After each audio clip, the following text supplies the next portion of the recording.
حضرت واصف علی واصف رحمۃ اللہ کا بڑا پیارا جملہ ہے کہ پریشانی حالات کی وجہ سے نہیں، خیالات کی وجہ سے ہوتی ہے. ہماری پریشانیاں ہماری غلط فہمیاں ہوتی ہیں. ہم نے غلط پیمانے بنا لیے خوش نصیبی، بد نصیبی، کامیابی اور ناکامی کے.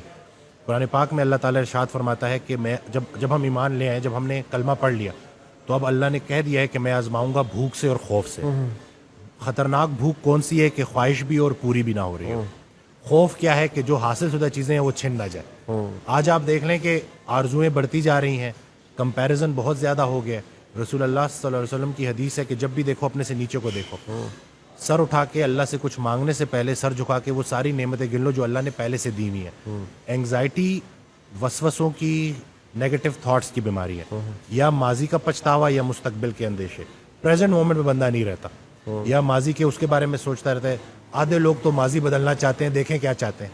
وہ وقت جو ویسے ہی گزر گیا اس کو اپنے دماغ میں پھر سے لا کے، اللہ تو کسی کو اس کی برداشت سے زیادہ نہیں آزماتا، ہم خود کو آزما رہے ہوتے ہیں.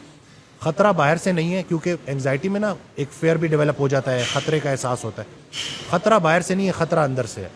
شیطان ہماری رگوں میں خون کی طرح دوڑتا ہے اور وہ دو ہی کام کرتا ہے، یا مغرور کر دیتا ہے یا مایوس کر دیتا ہے. جب آپ کے حالات اچھے ہوں گے تو مغرور کر دیتا ہے، یہ اس کا طریقہ واردات ہے. یا اگر کہیں ذرا سختی آئے گی تو وہ آپ کو مایوس کر دے گا. اور اللہ نے تو سیدھا سیدھا کہہ دیا کہ میری رحمت سے مایوس نہ ہونا، میری رحمت میرے غضب پر حاوی ہے. اپنے حال کو نہیں دیکھنا ہوتا، اپنے خیال کو دیکھنا ہوتا ہے. اس دن میں حضرت واصف علی واصف رحمۃ اللہ کی ایک آڈیو سن رہا، اس میں ارشاد فرماتے ہیں کہ پیغمبر کی ابتلا تقرب کی انتہا ہوتی ہے. جتنا پیغمبر تکلیف میں ہوتا ہے اتنا اللہ کے قریب ہوتا ہے. اللہ کی تقسیم امیر اور غریب کی نہیں ہے، خوشی اور غم کی نہیں ہے، قریب اور دور کی ہے. وہ ایک اور جگہ ارشاد فرماتے ہیں کہ اللہ کے راستے کی سب سے راز کی بات ہے کہ مشکل میں بھی آسان رہتا ہے. ایک شخص نے کہا کہ بڑی اللہ کی مہربانی ہو گئی اور کھانے پک گئے گھر میں اور 3 دن سے کھانے کی فراوانی ہے. دوسرا بندہ کہتا ہے جی میرے ساتھ بھی 3 دن سے بڑی مہربانی ہے. کہتے کیا؟ کہتے 3 دن سے فاقہ ہے.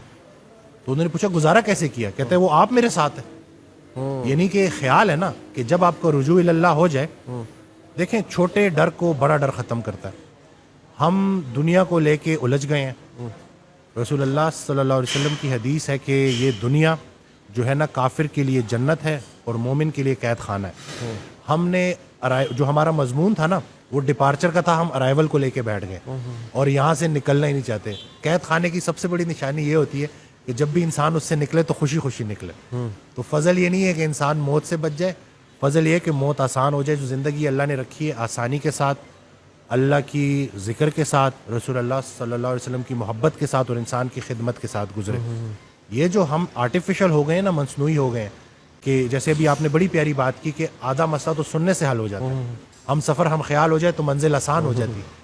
اکثر آپ ہاسٹل لائف سے مجھے یاد آتا ہے کہ آپ لیٹے ہوئے ہو اور آپ نے کوئی ضروری جو ہے چیزیں لینے جانا ہے اور آپ کہتے ہو کہ دوست کو کہتے ہو کہ یار میں نے بازار تک جانا ہے لیکن بڑا تھکا ہوں، اور وہ ایک دم سے کہتے ہیں کہ چل یار میں بھی تیرے ساتھ چلتا ہوں. وہ بس اتنا کہہ دینا کہ چل یار میں بھی تیرے ساتھ چلتا ہوں تو پتہ نہیں کہاں سے ہمت آ جاتی ہے. تو ہم انسان جو ہے نا انسانوں کے لیے بنے ہیں، انسانوں کی خدمت کے لیے بنے ہیں. ہم مطلب لوگوں نے کیا کیا ہے، لوگوں نے انسانوں کو رد کر کے ان مشینوں کا سہارا لیا.